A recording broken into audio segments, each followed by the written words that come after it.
Shalom semuanya. Oke, hari ini firman Tuhan adalah pertobatan yang benar. Saya buka dulu PowerPoint-nya. True repentance, pertobatan yang benar. Yang diambil di dalam Wahyu 3 ayat 19 dikatakan begini. Barang siapa kukasihi, kutegur dan kuhajar. Sebab itu relakanlah hatimu dan bertobatlah. Kenapa sih di firman Tuhan berkata bahwa barang siapa kukasihi, kutegur dan kuhajar. Sebab itu relakan hatimu dan bertobatlah. Kenapa? Karena hidup di dalam kekristenan, hidup di dalam Tuhan adalah perlu untuk ada pertobatan setiap hari. Kenapa harus ada pertobatan setiap hari? Bukankah kita itu adalah diselamatkan, ada kepastian keselamatan. Lalu kenapa kita harus ada pertobatan dan sebagainya? Nanti akan saya lanjutkan. Nah, sebelum saya melanjutkan, kita tahu dulu arti dari pertobatan. Bertobat di dalam bahasa Yunaninya adalah metanoeo, yang artinya berbalik dari dosa, tetapi arti yang kedua adalah perubahan cara berpikir, yaitu bertobat untuk mengubah pikiran seseorang menjadi punya pikiran yang benar yang menghasilkan perubahan tingkah laku. Jadi sebenarnya arti yang paling tepat itu selain dari berbalik dari dosa, ini diartikan ya, banyak yang mengartikan berbalik dari dosa setelah melihat arti yang sesungguhnya. Tapi arti yang sesungguhnya itu adalah perubahan cara berpikir. Karena kalau perubahan cara berpikir menjadi pikiran yang benar, pikiran sesuai firman, pasti pikiran itu akan membuat seseorang mengalami atau menghasilkan perubahan tingkah laku. Nah, ini arti dari bertobat atau metanoeo. Itu sebabnya firman Tuhan berkata di dalam Roma 12 ayat 2 berkata, janganlah kamu menjadi serupa dengan dunia ini, tetapi berubahlah oleh pembaharuan budimu, sehingga kamu dapat membedakan manakah kehendak Allah, apa yang baik, yang berkenan kepada Allah, dan yang sempurna. Dikatakan berubahlah oleh pembaharuan budimu. Kalau di dalam terjemahan bahasa Inggris dikatakan berubahlah dengan pembaharuan cara berpikir. Nah, pertobatan yang pertama dimulai dari kita mengaku dosa dan percaya kepada Yesus dan menjadikan Yesus sebagai Tuhan dan Juru Selamat kita.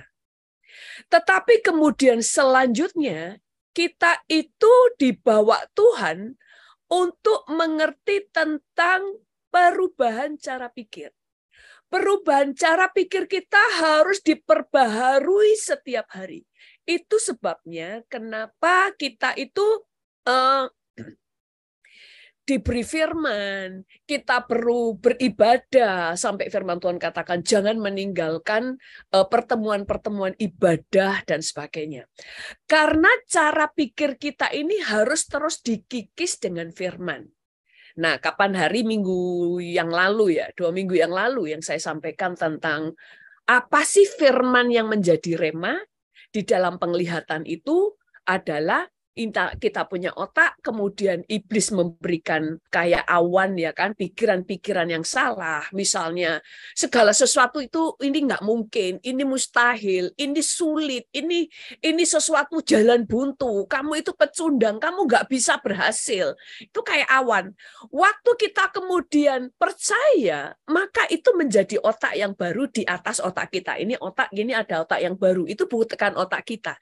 Tapi otak kita ini menyerap pikiran yang ditanam oleh iblis karena kita percaya. Waktu firman itu disampaikan, itu mematahkan, memutuskan urat nadi yang menempel di dalam pikiran yang negatif. Itu waktu firman disampaikan. Tapi firman yang jadi rema itu pada waktu firman itu kita tangkap dan kita itu langsung percaya dengan, nggak cuma Wih, dikasih firman, semangat ya kan, semangat. Tadinya imannya lemah, kemudian dirubah menjadi bersemangat lagi.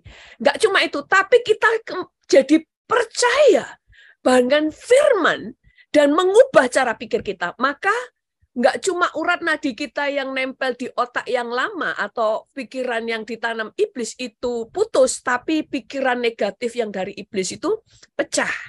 Pecah, hancur, dan hilang, diganti dengan pikiran yang baru.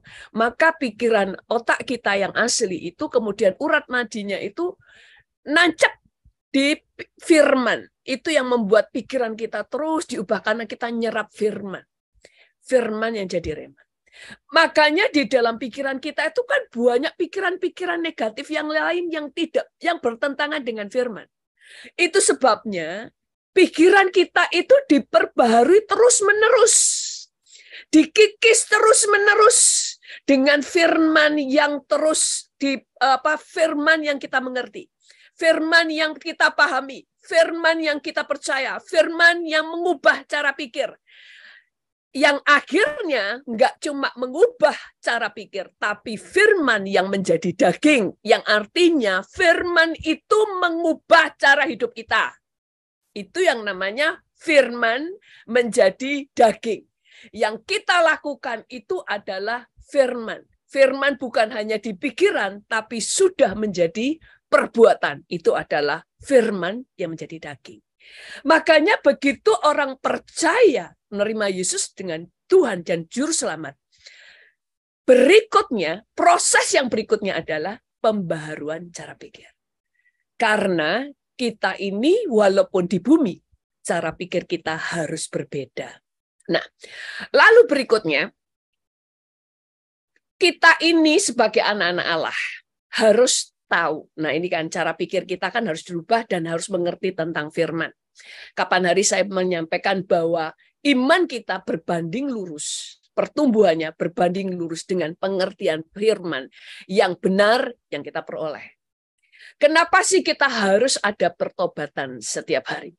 Terus ada pembaharuan cara pikir dan perbuatan yang terus dibenarkan. Karena kalau kita tahu ya, kita ini kan dikatakan anak-anak raja. Kita itu disebut anak-anak Allah. Karena Allah kita adalah raja, Bapak kita raja, maka kita adalah anak-anak kerajaan. Sebagai anak raja, tidak ada anak raja yang pakaiannya compang-camping. Mereka berpakaian. Itu sebabnya pada waktu Adam dan Hawa di Taman Eden, memang tidak disebutkan mereka berpakaian.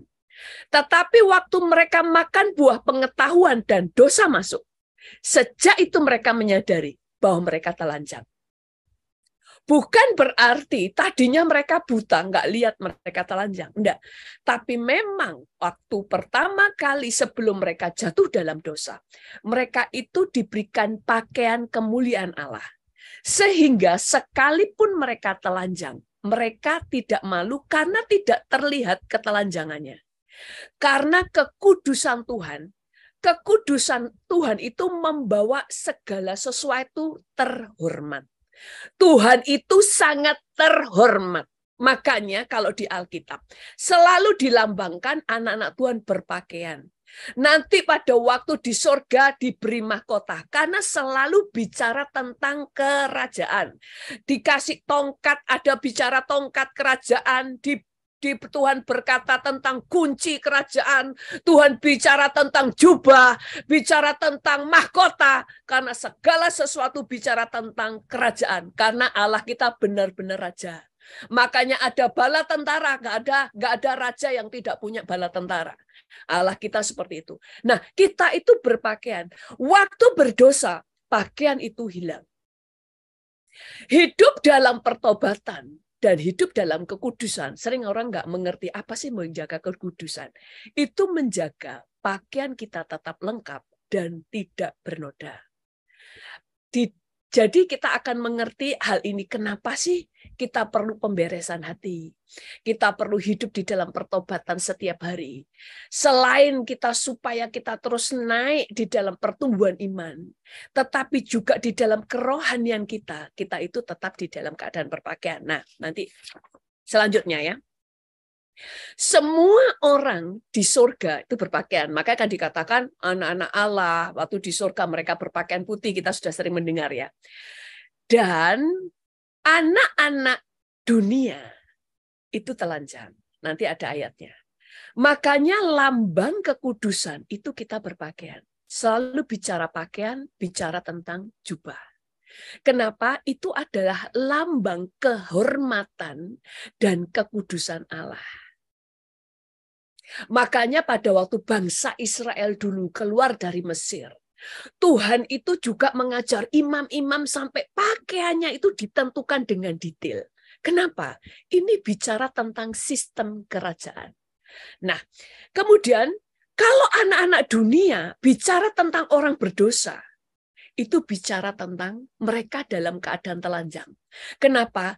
Karena setiap orang yang berbuat dosa, itu akan kemuliaan Allah tidak ada.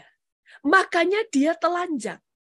Itu sebabnya kenapa anak Tuhan, iblis itu nggak bisa membaca pikiranmu dan hatimu. Karena kamu itu ditutup oleh kemuliaan Allah.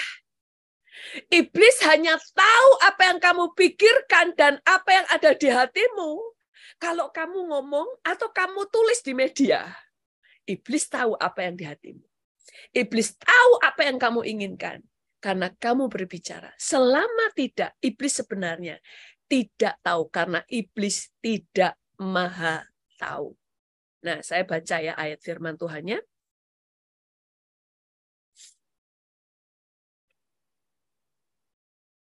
Ini pertama, aku bersukaria di dalam Tuhan, jiwaku bersorak-sorai di dalam Allahku. Sebab ia mengenakan pakaian keselamatan kepadaku dan menyelubungi aku dengan jubah kebenaran. Seperti pengantin laki-laki yang mengenakan perhiasan kepala dan seperti pengantin perempuan memakai perhiasannya. Dikatakan Tuhan itu menyelubungi dan mengenakan kepada kita pakaian keselamatan dan menyelubunginya dengan jubah kebenaran. Seringkali yang Tuhan katakan di dalam Alkitab ditulis itu bukan sesuatu yang cuma gambaran, tetapi itu benar-benar terjadi di roh, itu benar-benar terjadi bahwa kita ini berpakaian. Karena berbicara tentang kemuliaan Allah. Allah itu tidak akan mempermalukan anak-anaknya, makanya kita itu berpakaian.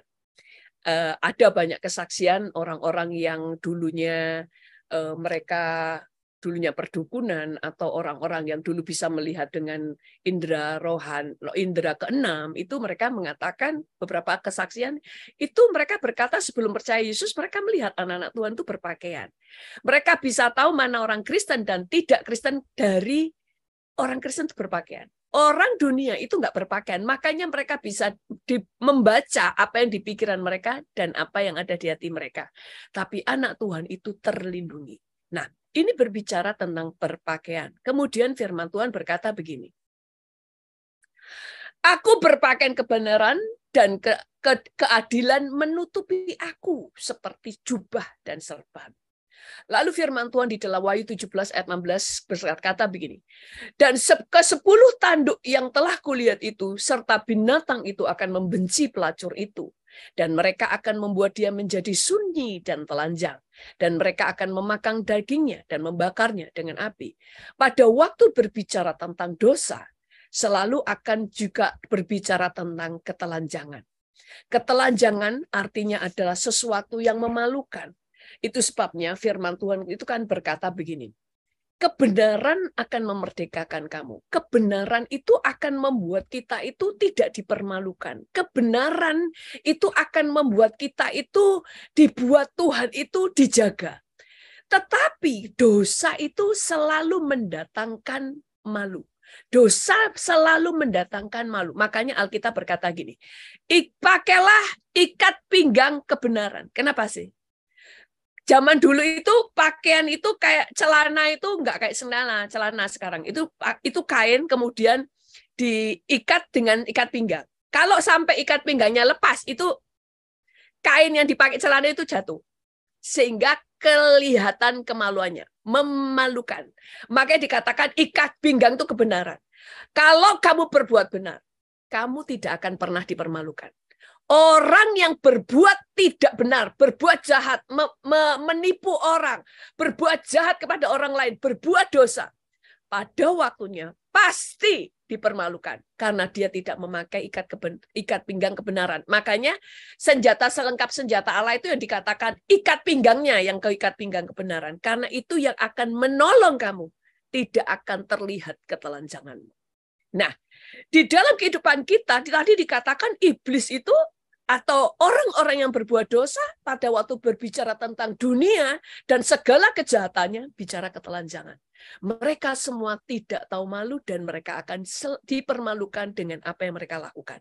Nah, di dalam kehidupan kita ada firman Tuhan berkata begini.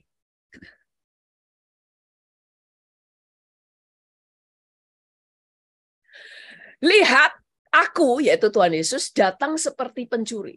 Berbahagialah dia yang berjaga-jaga dan yang memperhatikan pakaiannya, supaya ia jangan berjalan dengan telanjang dan jangan kelihatan kemaluannya. Biarlah dia berjaga-jaga dan memperhatikan pakaiannya. Ini berbicara pada waktu Yesus kedatangan Tuhan Yesus kedua kali. Yesus melihat kita, bukan hanya kita menjadi orang yang takut akan Tuhan. Takut akan Tuhan itu akan dilihat. Kita itu harus berjaga-jaga. Apa yang kita jaga? Pakaianmu, kamu harus tetap di dalam keadaan berpakaian. Nah, pakaian ini bicara apa sih? Pakaian itu berbicara tentang perbuatan kebenaran. Pakaian itu berbicara sesuatu yang membuat Tuhan melindungi kita supaya kita tidak dibuat malu. Tapi arti yang kedua, pakaian ini bicara tentang perbuatan kita. Saya buktikan ya, kita baca ayatnya, firman Tuhan. Saya tulis apa enggak ya? Kadang-kadang saya takut kelewat. Bentar ya. Ini. Di dalam Yudas 1 ayat 23 berkata gini. Selamatkanlah mereka dengan jalan merampas mereka dari api. Tetapi tunjukkanlah belas kasihan yang disertai ketakutan kepada orang-orang lain juga. Dan bencilah pakaian mereka yang dicemarkan oleh keinginan-keinginan dosa. Dikatakan, kamu selamatkan jiwa-jiwa. Selamatkan mereka itu, tapi bencilah pakaiannya. Karena mereka dicemarkan oleh keinginan-keinginan dosa. Pakaian berbicara tentang apa yang kita lakukan dalam hidup kita. Di sini dikatakan pakaian kita tercemar. Ini bicara orang-orang Kristen ya, kalau kita baca di dalam seluruh ayat firman Tuhan ini adalah orang Kristen.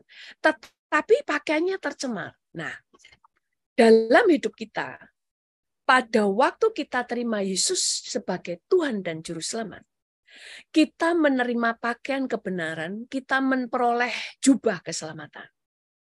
Karena bicara tentang kehormatan dan kekudusan Allah, itu menutupi kita. Tetapi dosa membuat pakaian kita tercemar. Nah, dosa itu ada 3 levelnya. 3 levelnya itu apa saja sih dosa itu supaya kita tahu, supaya kita bisa menjaga hidup kita.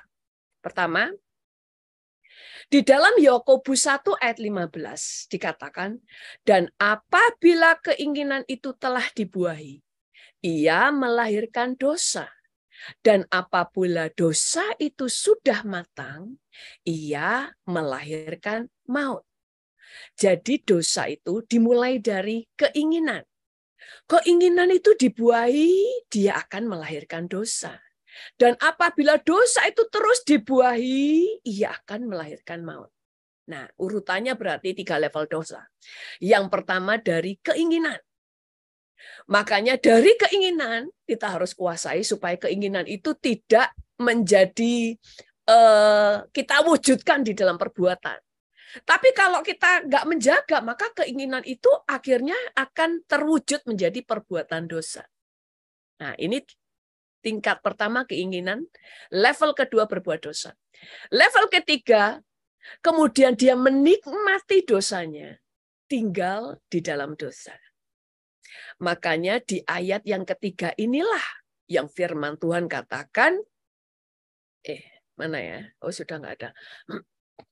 Sebab jika kita sengaja berbuat dosa, sesudah memperoleh pengetahuan tentang kebenaran, maka tidak ada lagi korban untuk menghapus dosa itu. Seringkali kita itu dalam dosa, seringkali dari keinginan. Makanya Alkitab berkata, kuasai dirimu, jagalah hatimu. Firman Tuhan juga berkata, terus perbaharui pikiran dan akal budi. Kenapa? Supaya dari keinginan dosa itu, jangan sampai kamu kemudian mewujudkannya menjadi dosa. Nah, 3 level ini yang paling bahaya. Di level ini adalah waktu kamu tinggal dalam dosa dan kamu suka dengan perbuatan dosa itu, walaupun sudah tahu kebenaran dan kamu sudah terima Yesus. Di level ketiga ini yang pertama, ini di dalam keinginan dosa, itu membuat pakaian kita tercemar. Tadi yang dikatakan, selamatkanlah mereka dengan jalan melampas mereka dari api, tetapi tunjukkanlah belas kasihan yang disertai ketakutan kepada orang-orang lain juga. Bencilah pakaian mereka yang dicemarkan oleh keinginan dosa. Keinginan dosa membuat pakaian kekudusan kita tercemar. Makanya banyak orang gini, menjaga kekudusan itu gimana? Itu nggak bicara tentang, aku nggak berzina, aku nggak ini. Enggak. Keinginan dosamu membuat pakaianmu yang kudus itu tercemar. Makanya kita segera pemberesan dan bertobat, minta ampun kepada Tuhan. Iri hati, kebencian, ya kan? Itu adalah sebuah cuma dari pikiran, tapi cemar. Itu sebabnya di roh, orang yang berdosa itu kelihatan, saudara. Tidak ada yang tersembunyi terlihat dari pakaiannya. Di level yang kedua, itu tadi di level yang kedua adalah berbuat dosa. Mulai jatuh di dalam dosa. Dia mulai mewujudkan keinginan dosanya. Itu pakaiannya mulai terkoyak. Dan di 3, tinggal di dalam dosa, membuat pakaiannya itu hilang. Ayatnya ada nggak ya? Kayak nggak saya tulis. Nanti aja di ibadah yang kedua. Di situ dikatakan, pada waktu kita terus berbuat dosa, kamu menjadi telanjang. Makanya Alkitab berkata, pada waktu aku datang, untuk kedua kalinya ya maksudnya, kamu harus didapati tetap dalam keadaan berpakaian. Maksudnya gini, makanya kita harus hidup dalam pertobatan. Jaga hidupmu. Kita bisa jatuh, namanya kita masih manusia. Tapi Alkitab berkata, orang benar 7 kali jatuh, tapi dia bangkit lagi. Nggak sampai tergeletak. Maksudnya tergeletak gini. Suka dengan dosa yang sudah kita lakukan. Sudah tahu itu salah. Terus kita lakukan. Itu nanti masuk ke dalam level yang ketiga. Kamu akan kehilangan pakaian kemuliaan seperti Adam dan Hawa. Makanya terusir dari kerajaan, dari Taman Eden. Tapi kemudian kan mereka bertobat. Itu sebabnya yang dimaksud hidup dalam pertobatan. Dan hidup menjaga kekudusan adalah menjaga pakaianmu tetap bersih, pakaianmu tetap kudus. Jadi bicara kudus di sini nggak cuma saya nggak pernah berzina tuh, saya nggak kumpul kebo, bukan. Tetapi kekudusan bicara, engkau menjaga supaya pakaianmu tidak tercemar. Dan tema bulan ini adalah luar biasa, hidup di dalam pertobatan yang benar. Sehingga kita menjaga, baru di pikiran, cepat beresin. Kalau toh sempat kemudian, jatuhnya itu misalnya gini, benci nih, ada sebuah kemarahan, tersinggung, itu kan sudah dosa, tapi masih level pertama. Kemudian mulai ngomongin orang itu karena kebenciannya, mulai gosipin orang itu kan sudah mulai melakukan. Mulai perbuatan, itu mulai terkoyak pakaiannya, tapi belum hilang. Makanya segera bereskan, supaya pakaian kita tetap tidak tercemar. Waktu kita bertobat, maka Tuhan memberikan pakaian yang baru. Ini ada yang dapat penglihatannya. Waktu itu beberapa orang yang mendapat penglihatan yang sama. Waktu Zoom ya, waktu itu Zoom di tempat, waktu saya khotbah di Zoom. Di Zoom itu semua orang berpakaian. Yang orang-orang ikut Zoom. Itu Tuhan itu nyiram kayak air. Firman waktu dibagikan itu kayak air terjun, kayak air yang disiram air terjun. Semua orang tuh pakaiannya itu kayak putih. Ternyata kemudian yang keluar itu coklat, itu dibersihin. dibersihin sampai akhirnya airnya yang tadi coklat, kotor, menjijikkan ya, itu kemudian sampai akhirnya bening. Selalu bicara pakaian. Firman itu seperti air kehidupan yang membersihkan hidup kita.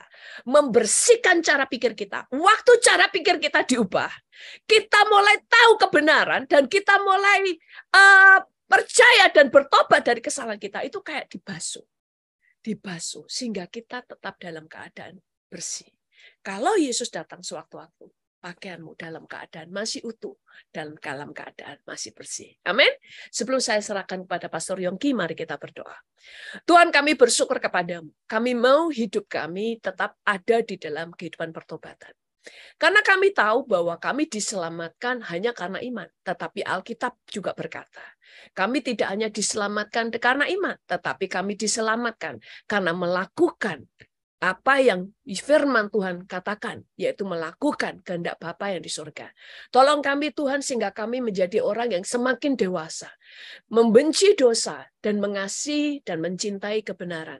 Bahwa kami semakin bertumbuh di dalam Engkau. Sehingga setiap hari karakter kami semakin baik dan semakin baik. Pikiran kami terus diubahkan menjadi pikiran yang baru. Sehingga perasaan dan pikiran kami selaras dengan pikiran Kristus. Terima kasih Tuhan, dalam nama Tuhan Yesus. Haleluya. Amin.